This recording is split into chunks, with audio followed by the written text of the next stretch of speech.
We are still waiting for a decision from Cal OSHA tonight when it comes to mask mandates in the workplace after June 15th. Thanks so much for joining us. I'm Marcella Lee. And I'm Jesse Pagan. Carlo and Barbara Lee have the night off. State regulators have spent much of the day listening to public comment on the mask issue. News 8's Steve Fiorina is there and has the latest tonight.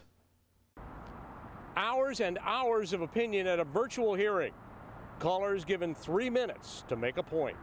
Cal OSHA has asked for public input from all sorts of entities, companies, unions, agencies, individuals. Workforce protection the goal as we move out of severe pandemic restrictions.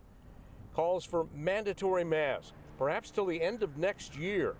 Ventilators, record keeping for decades. What is essential? The pandemic is not over, and a deadly, highly transmissible virus is still spreading in our communities. California's workers need the science-based and enforceable safety standards proposed for adoption by Cal OSHA. Arguments include the right to privacy, the right to choose, enforcement, and viability. We are going to be competing with healthcare to buy masks that employees who do not believe in vaccination will not want to use. We're just going to buy them and hold them for months. And we don't see that as creating any health benefits. Emotions ran high on occasion. These masks have caused so many problems. I've personally been out of work from the beginning of this pandemic due to these ridiculous mandates that were never proven. It's all been a hoax all along, and you guys have destroyed my life. We've dealt with the masks for well over a year. Some say they'll continue to wear them, mandatory or not, but stressing there should be freedom to choose. It is a hit and miss. I do think that it's important for all of us to be safe, but I also believe that it restricts airflow, which makes us harder to breathe. Many thoughtful comments as the hearing lasted into late afternoon. And further comments can be emailed to Cal OSHA as well. Steve Fiorina, News 8. And as we mentioned, we are still awaiting word on Cal OSHA's decision tonight. After hours of debate, we will bring you any update as soon as we get it here and on all our digital platforms.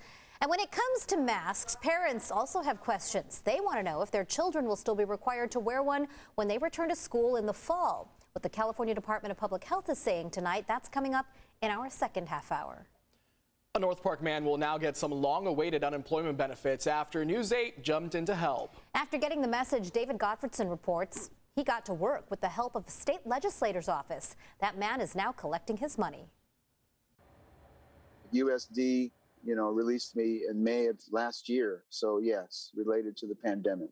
Robert Hester Jr. lost his job at the beginning of the pandemic as a shuttle driver at USD. He filed a claim for unemployment benefits last year with the State Employment Development Department. Hester waited for 3 months and didn't receive any money. He finally started receiving benefits in August after he contacted News 8 and his state assembly person.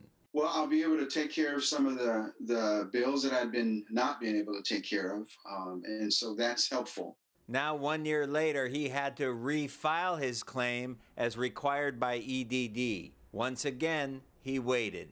I was on the phone for 2 hours for 2 or 3 days just trying to get a person. Last week, he decided to contact News 8 again, and we reached out to his state assemblyman, Chris Ward. Within 4 days, his new claim was certified for benefits. Hester emailed News 8, quote, "I am happy to report that on May 31st, EDD deposited $1,902 into my Bank of America debit card account. This catches up every bit of money due." It was good news and a little bit of deja vu for Mr. Hester. They released the funds, and I'm just over the moon that all this kind of just came to fruition. I thank you so much.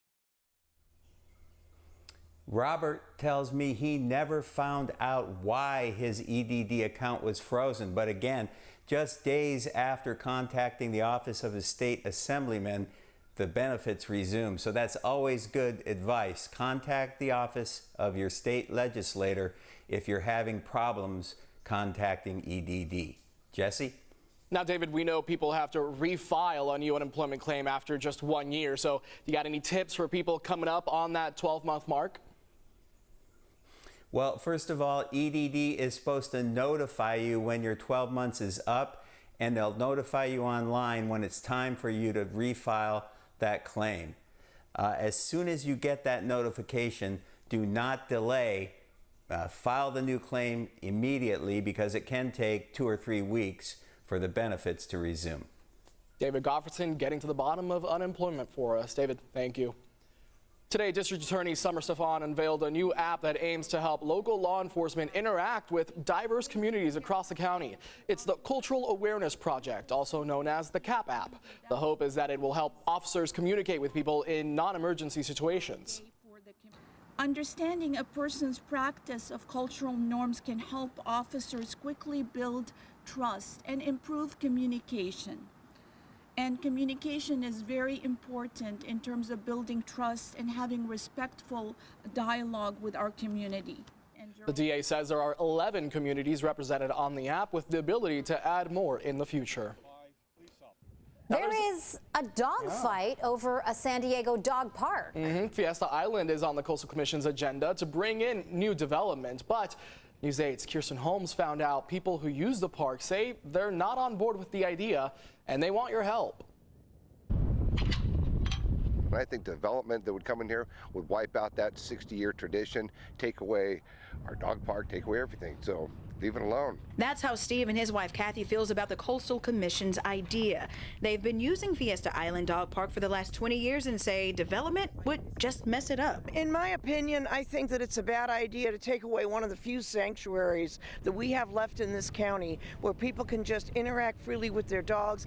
Okay, so there are two options. Option A would bring more fencing, more parking, just more overall development to Fiesta Island. But option B, which is preferred by the Fiesta Island dog owners, well, that would just leave more natural spaces. This is really the only place in San Diego where you can have your dogs off leash to roam around without really having to worry about them or anything else around here. Some dog owners we talked to say they see where the commission is coming from with the proposals, but they say they should rethink who Fiesta Island truly serves. I'm not a fan of it, but if it does happen, it'd be cool that more people get to experience it, but then again, you have to think about like how the dogs are feeling about it. You know, I really love my dog, so the more space, the better, you know. All right, so what do you think about all of this? You can let the commission know what you'd like to see happen before they vote next week. The deadline for public comment is tomorrow, June 4th at 5 p.m. If you want to get more information about how you can let the commission know if you're for or against that development on Fiesta Island, go to our website, cbs8.com, and click on this story. There's also a statement from the Coastal Commission that outlines why they're voting or why they're thinking to go with option A. But let them know how you feel about it. All right, and we want to welcome you, Kirsten, officially on our air. Your first story had the dogs, the beach, the sun, the sand, you know, a nice warm welcome to San Everything Diego. that San Diego is all about. I'm officially in San Diego, and I am so excited to be here. That was a great, fun story. The beach, the dog, the sands, the wind in my hair. I'm probably never leaving this place.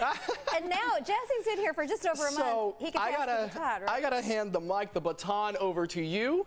It's now yours. It was short-lived in my hands, but you will carry it well, I'm sure. Oh, let's do this party together, friend. Oh, yes, ma'am. We got the red memo together. We got this. Yes. As the official, I guess, newbie here, tell us a little about yourself. Oh, wow. Born and raised in Little Rock, Arkansas. I have lived in a bunch of different places. I moved to California 3 years ago, Northern California, and I was like, let me see what Southern California is talking about.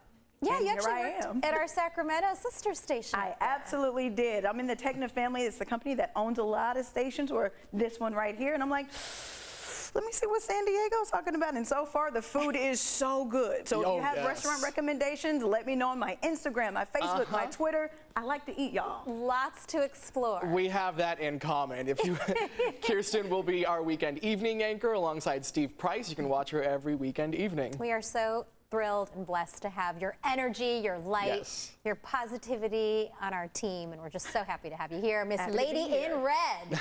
You see it. All right, Kirsten, thank you and welcome.